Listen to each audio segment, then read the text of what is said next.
So everybody knows the Supra, NSX, RX-7, and GTR, and those prices have gone through the roof to where nobody can afford them unless you either spend your whole life savings on it or you're just rich.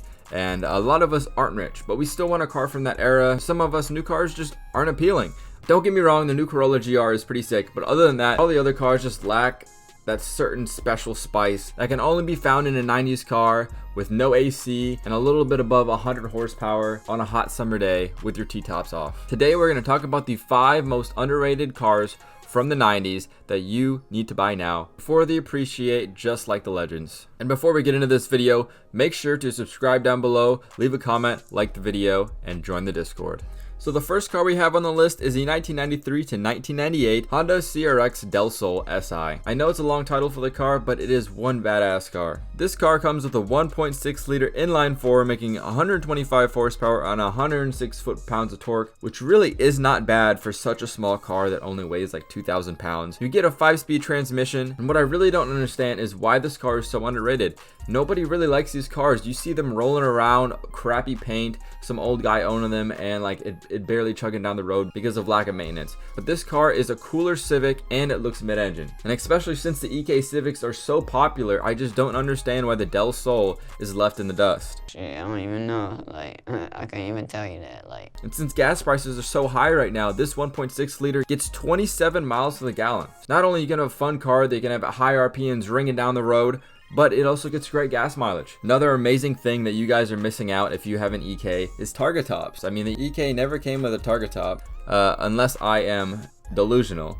But the Del Sol, you can take those bad boys off, store them in the trunk, and you can just be cruising with the wind in your hair. This is absolutely one of the best bangs for your buck that you can get. And even if you can't find an SI, the regular Del Sol is still an amazing car to get. Next up on the list, we have the 1991 to 1996 Subaru SVX. This bad boy came with a 3.3 liter EG33 making 230 horsepower and 228 foot-pounds of torque. I mean, this is one of the rarest and coolest Subarus you can get. It'll definitely stand out from any other car at a car meet, and they just look so damn cool. Unfortunately, these only came in a 4-speed auto, but it makes up for it because it comes with all-wheel drive. So if you live in a northern state, this would be a great Japanese sports car to get. This car was designed by the same person that made the DeLorean. So it has those same split windows, only half of it roll down. Even though that it's not that functional, it's just so cool and different. That alone almost makes me want to buy the car. The only issue when trying to find one of these is that they are quite rare.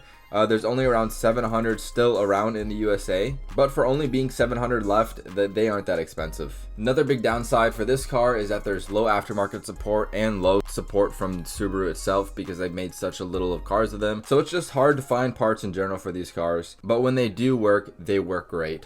And I absolutely love the white and black color tone of this car that just makes the whole roof looks like it's glass, and it is just, I mean, I've got to say, this car looks better than an RX-7 FD. Argue with me in the comments, please, because this car is just so beautiful. Now, even though the SVX looks like a sports car, it's more of a grand touring car, so it's not that good for the twisties. But this next car on the list is great for the twisties, and I bet you all know the model before it. This is the AE92 Corolla. And you're thinking, AE86? No, it's not the AE86. This is the front-wheel drive version of the AE86 made right after it. So this is from 88 to 91. So it was only made for about 3 production years. Wait, let's see. 88, 89, 90.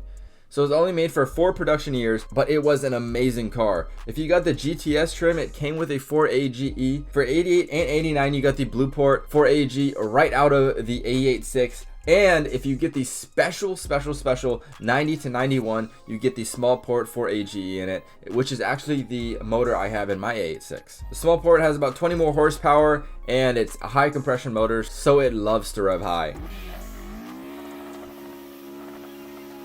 And all of you fanboys of the A86 that love pop-ups, it's still got them. So that is great news for you guys. But like I said, the only downside, literally the only downside, is its front wheel drive. But that's the same thing as a Civic. So if you can't get an 8.6 and you're looking at a Civic, you might as well check out the AE92 because they don't go for a lot of money. And since these AE86s are getting so high in price, people are going to start looking at the AE92 next. but for some reason people just do not like front wheel drive Toyotas in the car scene. So this next car is still a Toyota, but it is rear wheel drive, and that is the Mark III, not the Mark IV, the Mark III Toyota Supra.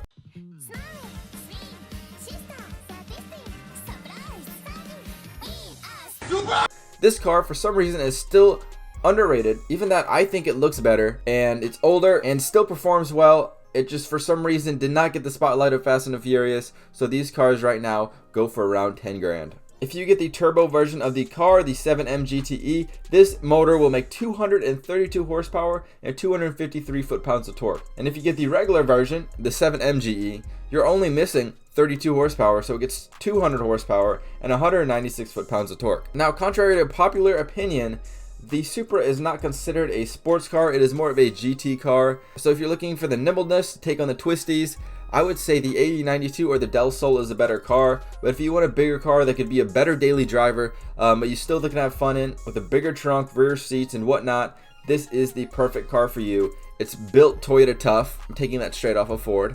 And the most important part of owning a Mark III Supra is that you still get to say you own a Supra. Another great thing about this car is it's from the 80s, and in the 80s you can get a full red interior. I mean, the Mark IV Supra, you will never see a full red interior in the Mark IV Supra, but in the Mark III you can get the seats, you can get the dash, you can get the door panels, you can get everything red, and it just makes the car so much more sporty. Spell red.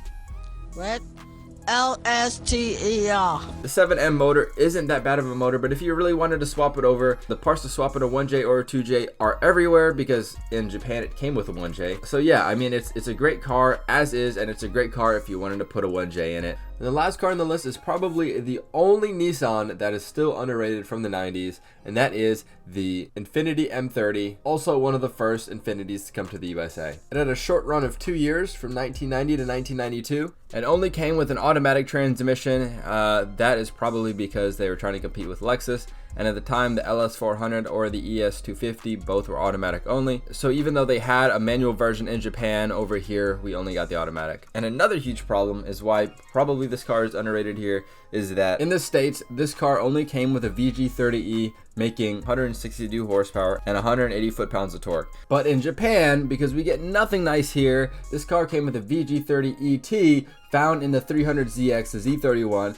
and the best version of this motor. It made 230 horsepower and 252 foot-pounds of torque. So this would have been such a nice car to have over here with the VG30ET. But the reason why you should still get this car is because people buy Skylines from Japan, right, for like $10,000 to $15,000, and it's the base trim. It's a 4-door with like some stupid 4-cylinder carbureted motor, and they think they're still cool. Stop paying 10 to 15 grand on one of those. Stay with the car that was offered in America and just get the Infiniti M30. It looks super sick. It's not fast, but if you want to make it fast, you can, because all the parts are there to swap in that VG30ET. If it made more power here, I feel like this would have been a really popular car, but since it had an automatic transmission only and a not so great motor, it didn't live up to the potential that Nissan thought it could. But I'm just telling you guys, if you want a car just for looks and you're about to buy a base 4-door Skyline, you might as well just look for the Infiniti M30, because it'll make the same amount of power. And the M30 was supposed to be a more luxurious Skyline that was still sporty. So hope you guys did enjoy this video. Make sure to leave a like. I really put a lot of effort in this video. Subscribe down below, leave a comment, and join the Discord. And I will see you guys on the next video. Peace out.